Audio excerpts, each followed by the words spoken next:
اس کے بعد کچھ سال تک جو ہے اشرفیہ چوک میں ہم نے پروگرام کیا، ہمارے پاس وسائل نہیں تھے۔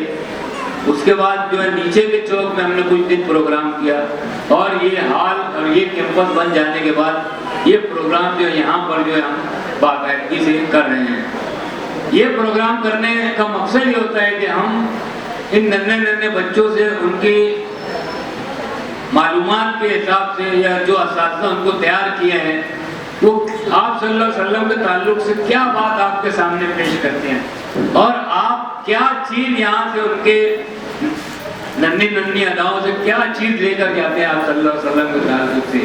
یہ مقصد ہوتا ہے۔ ہم اگر اس میں سے کچھ چیز بھی ہم کو حاصل ہو گئی تو انشاءاللہ تعالیٰ ہماری زندگی جو کامیاب ہو جائے گی۔ اس مقصد کے تحت جو ہے ہم یہ کام کرتے ہیں۔ اور دوسرا کام کرنے کا مقصد یہ بھی ہوتا ہے کہ عصری علوم کے ساتھ ساتھ دینی علوم یہ ہمارے اداروں کے اندر شامل ہونا بہت ضروری ہے۔ اس کو شامل کرنے کے لیے جو ہے ہم یہ اس پروگرام کا انعقاد کرتے ہیں۔ میں سمجھتا ہوں پورے مہاراشٹر میں 28 سال سے کوئی ادارہ باقاعدگی کے ساتھ جو ہے سیرت کا پروگرام وہ مرتب نہیں کر رہا ہے۔ یہ بڑے اعزاز کی بات، اللہ تعالیٰ کا بہت فضل کرم ہے کہ اتنے سالوں سے جو ہے ہمارا یہ پروگرام جاری اور ساری ہے۔ اور اس کی وجہ صرف یہ ہے کہ میں میرے ادارے کے اراکین، میرا پورا اسٹاف یہ جو ہے ان کے خلوص مہر مروت سے بات بنتی ہے، اور جلائے درد کا رشتہ رات ڈھلتی ہے۔ کسی کے واسطے دو گام چل کے دیکھ ذرا، زمانے بھر کی خوشی کیسے دل کو ملتی ہے۔ یہ ان کے خلوص کی بات ہے، یہ ان کی نیت کی بات ہے۔ میرے ساتھ سانہ بسانہ لگے رہتے ہیں، اور الحمدللہ اس کے اندر اللہ تعالیٰ ہم کو کامیابی دیتے ہیں۔ آپ کو ایسا محسوس ہوتا ہے کہ یہ پروگرام جو ہم 28 سال سے چلا رہے ہیں، اگر کہیں کوئی بات رہتی ہے ہم اس کو پورا اگلے سال جو ہے شامل کرنے کی کوشش کرتے ہیں کہ بھئی یہ اس میں اگر یہ خامی ہے کہ اس کو کس طریقے سے درست کر سکتے ہیں، اس طریقے سے اس کو درست کرنے کی کوشش کرتے ہیں۔ دوسری بات جو ہے آپ دیکھیں گے کہ میرے ادارے کے اندر جو ہے نرسری سے لے کے ایمڈ تک، چاہے وہ پرنسپل ہو، چاہے وہ اسٹاف ہو، چاہے وہ طلبہ اور طالبہ، تو ڈریس کوڈ ہے۔ آپ سامنے دیکھیے سب ڈریس کوڈ ہے۔ ہم کو ڈریس سے انداز ہو جاتا ہے کہ یہ کون سے یونٹ کا ہے۔ ہم یہ بتلانے کی کوشش کرتے ہیں کہ ہمارے ہر یونٹ کے اندر جو ایک یکسانیت ہے، اور وہ یکسانیت کو لے کے ہم چل رہے ہیں۔ میں سویرے اس بات کو میں نے کہا تھا، اور ابھی بھی اس بات کو دوہرا رہا ہوں کہ ایم ایل جی کالج جو ہے 50 سال کے اوپر ہو گیا ہے، وہاں آج بھی بی ایڈ کالج جو چل رہا ہے وہ temporary affiliated B Ed college ہے پورا یونیورسٹی، لیکن ہمارا 20 سال سے بھی کم عرصہ ہوا ہے ہمارا permanent affiliated B Ed college ہے یونیورسٹی میں۔ بہت بڑی بات ہے، اللہ تعالیٰ کا بہت بڑا احسان ہے کہ آج جو ہے ہم کہاں ہیں، اور دوسری لوگ جو ہے وہ کتنے سال سے اس فیلڈ میں رہنے کے بعد بھی وہ کہاں ہیں۔ بس ہم آپ سے ایک ہی درخواست کریں گے، دعا کیجئے کہ ہمارے دوسرے جو عزائم ہیں جس کے لیے ہم کوشاں ہیں، اللہ تعالیٰ اس میں ہم کو کامیابی دے، اور اللہ تعالیٰ ہمارے اس ادارے کو جو ہے نظر بد سے بچائے۔ اور آخر میں ہمارے ادارے کے اپنے ان 4 مصروں کے ساتھ جو اپنی بات کو ختم کروں گا کہ ہم نے ٹھانی ہے کہ شمع نہ بجھنے دیں گے، عمر بھر اس کو اسی رنگ میں ڈھلنے دیں گے، دل پگھلتا ہے اگر ہمارا تو پگھلنے دیں گے، رونق کے بزم مگر کم نہیں ہونے دیں گے۔ خدا ذیشان، اہل میزان اور سامعین کرام، السلام علیکم۔ میرا اللہ آپ سے فرما رہا ہے وَأَنْتُمُ الْأَعْلَوْنَ إِن كُنتُم مُؤْمِنِينَ، تم سر بلند رہو گے اگر تم مومنین میں سے ہو، اور آپ نہ شکل و صورت سے مومن لگتے ہیں، نہ عمل و اخلاق سے ایمان کی بو آتی ہے۔ اللہ فرما رہا ہے ظَهَرَ الْفَسَادُ فِي الْبَرِّ وَالْبَحْرِ بِمَا كَسَبَتْ أَيْدِيَ النَّاسِ، خشکی اور تری میں جو فساد رونما ہوتا ہے وہ تمہارے ہی ہاتھوں کی کمائی ہے، اور جناب آپ اپنی اس کمائی کے اسباب تلاش کرنا چاہتے ہیں اور اس کا ازالہ چاہتے کرتے ہیں تو آئیے گفتگو کریں امت مسلمہ کے زوال کے اسباب ازالات کیسے ممکن، یہی میرا موضوع سخن ہے۔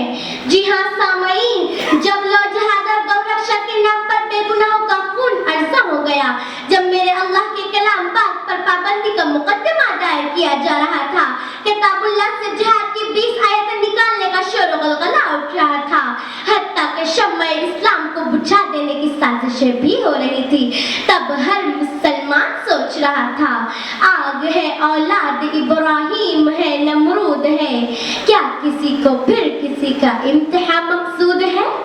ایسے قسم پرسی کے عالم میں، اذہان کے ریگزاروں میں بس ایک ہی صدائے باز کشت سنائی دے رہی ہے کہ زوال امت کے اسباب اگر مٹانا چاہتے ہو تو اس کا صرف اور صرف ایک ہی طریقہ ہے۔ ایمان والوں، روش کارواں بدل ڈالو، آج کے میر کارواں سے کہو کہ مغربی تہذیب کی جانب تمہارے بڑھتے قدموں کا رخ اب کعبۃ اللہ اور مدینہ منورہ کی جانب کر لیں۔ آج کے اس ہندوستان میں تم بن جاؤ خواجہ معین الدین کے سچے مرید۔ وہ کون سی راہیں تھی کہ ایک اکیلے خواجہ اجمیری نے ہندوستان کی تاریخ ہی بدل ڈالی؟ وہ کون سا عمل تھا کہ ڈھاکہ سے اجمیر کے ایک سفر میں 90 لاکھ انسانوں کو اسلام کے سایہ عاطفت میں لے آئے تھے؟ کیا وجہ ہے کہ تمہارے وطن کا ہر وزیر اعظم ان کی قبر مبارک پر چادر چڑھانے آتا ہے اور پارلیمنٹ میں بیٹھ کر تمہاری شریعت میں مداخلت کرتا ہے؟ کبھی شہبانو کیس کے نام پر، کبھی 3 طلاق کے نام پر، کبھی بابری مسجد کے نام پر، تو کبھی بم بلاسٹ اور دہشت گردی کے نام پر۔ مجھے بتائیں تو صحیح، کیا وجہ ہے کہ دہلی کے ریلوے اسٹیشن پر اعلان ہوتا ہے حضرت نظام الدین ایکسپریس اپنے نردھارت سمے سے آدھا گھنٹہ لیٹ ہے؟ اتنا ادب و احترام کیوں؟ جو قبروں میں ہیں ان کو مانتے ہیں اور تم کو مارتے ہیں، شہید کرتے ہیں، تمہارے گھروں کو آگ لگا دیتے ہیں، کیوں؟ آخر کیوں؟ کیونکہ انہیں اجمیر کے خواجہ، دہلی کے نظام الدین اور کلیت کے صابر پیا کے جیسا مسلمان چاہیے۔ وہ اس ملک میں اس مسلمان کو دیکھنا چاہتے ہیں جو نماز پڑھ کر مسجد سے نکلے اور ان کے معصوم بچوں پر دم کر دے تو وہ صحت یاب ہو جائیں۔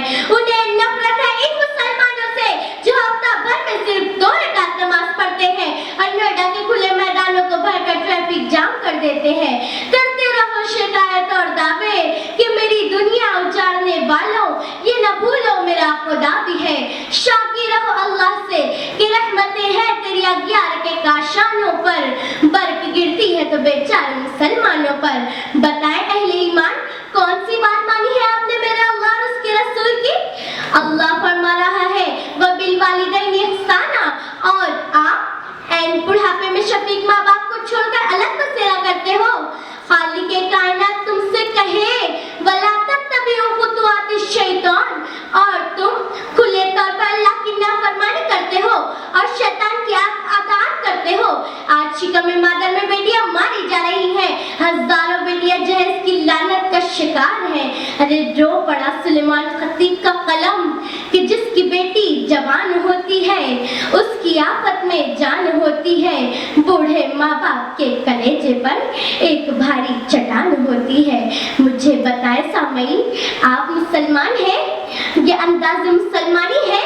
کیوں نہیں بدل دیتے اپنی اور اپنے کارواں کی اس روش کو؟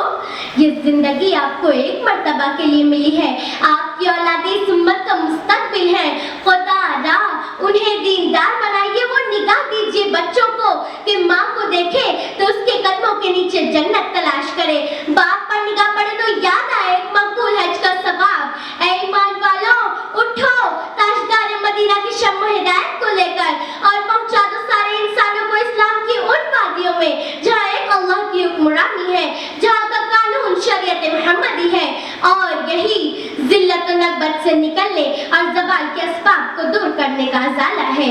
بے شک اللہ کا وعدہ ہے کہ محمد سے وفا تو لے تو ہم تیرے ہیں، یہ جہاں چیز ہے کیا لوح و قلم تیرے ہیں۔ خدا نحمد و نصلی علی رسول کریم، اما بعد۔ صدر ذی شان